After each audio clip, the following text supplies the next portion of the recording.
அப்ப அதுல ஒரு நம்பிக்கை உள்ளது தானே. அதுல ஒரு நம்பிக்கை உண்டு. அதுல ஒரு அதிர்ஷ்டம் உண்டுங்கிறத நம்புறாங்க. ஏன்னா அதிர்ஷ்ட எண்ல கார் இருந்தா அந்த வண்டிக்கு விபத்து, போக்குவரத்துங்கிறது ஆகாது. அதே மாரி அது நல்ல ஒரு நீடிச்ச மாரி பயனுள்ளதாவும் இருக்கும். அப்ப நல்ல எண் பார்த்து கார் வாங்குறாங்க, வண்டி வாங்குறாங்க. 2 வீலர், 4 வீலர், லாரி எல்லாருமே. அப்ப எண்களை பயன்படுத்தக்கூடிய விதம் ஒன்று, நாட்களை பயன்படுத்தக்கூடிய விதம் ஒன்று. அதத்தான் நான் முன்னாடியே சொன்னேன். அந்த அடிப்படையில இந்த எண்களை பார்த்துக்கிறதோட மட்டும் இல்லாம, எழுத்துன்னு ஒண்ணு சொன்னோம் இல்லைங்களா? அந்த எழுத்து என்பதில் சந்திராஷ்டமம் பார்த்துக்கணும். இப்ப அதிர்ஷ்ட எண் இப்ப நாளைக்கு தேதி 28 ஒரு உதாரணத்துக்கு.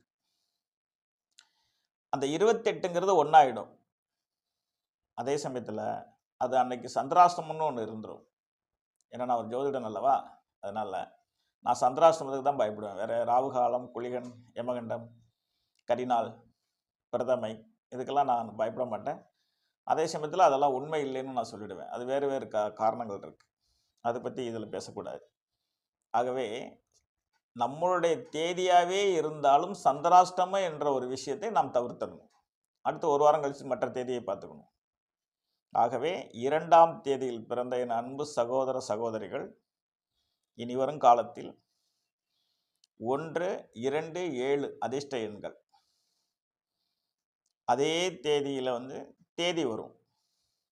1, 10, 19, 28, 2, 11, 20, 29, 7, 16, 25 இதெல்லாம் தேதிகள்.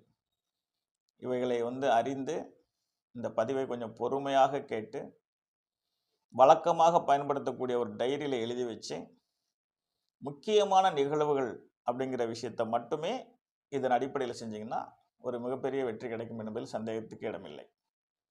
நிச்சயமாக இந்த தகவல் உங்களுக்கு பயனுள்ளதாக இருக்கும் என்ற நோக்கத்தில் தான், நான் படித்த முதல் புஸ்தகத்திலிருந்து எடுக்கப்பட்ட அறிவுரையை உங்களோடு நான் பகிர்ந்துக்கிறேன். நிச்சயமா பயனுள்ளதாக இருக்கும். நிச்சயமா பாராட்டுவீங்கன்னு நம்புறேன். நீங்கள் கடைபிடித்து வெற்றி பெற வேண்டும். இதுதான் என்னுடைய நோக்கம். இதுதான் அர்த்தமுள்ள ஜோதிடம் என்ற தலைப்புக்கான அர்த்தம். வாழ்க வளமுடன். அடுத்த ஒரு பதிவில் உங்களோடு சந்திப்பேன். நன்றி, வணக்கம்.